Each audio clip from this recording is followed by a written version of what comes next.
ஆதாம் கெட்டு போக காரணம், ஏவாள் கெட்டு போக காரணம், நோவா காலத்தில் இருந்த முழு மக்களும் கெட்டு போக காரணம், ஆபிரகாம் காலத்தில் தோன்றாவதாக மக்கள் கெடுதலாயிருந்ததுக்கு காரணம், ஆதியாம் 11ஆம் அதிகாரத்தில் பாபேலில் மக்கள் எல்லாருக்கூடி தேவனுக்கு முன்பாக ஒரு பெரிய கோபுரத்தை கட்ட வேண்டும் என்று எண்ணினார்களே, அதற்கு காரணம் இஸ்ரவேல் மக்களுடைய வீழ்ச்சி.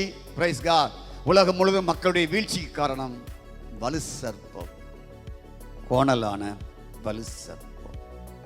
கர்த்தருக்கு ஸ்தோத்திரம், அல்லேலூயா. ஆனால் இந்த சர்ப்பத்தை சிலுவையிலே காலியாக்கி விட்டார் என்று எண்ணிக்கொள்ளுங்கள். சிலுவையிலே அவன் காலியாகிட்டான்.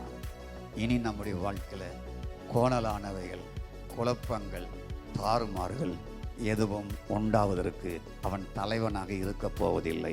கரங்களை தட்டி கதரை ஸ்தோத்திரம் பண்ணுமா? நல்ல தட்டுங்க.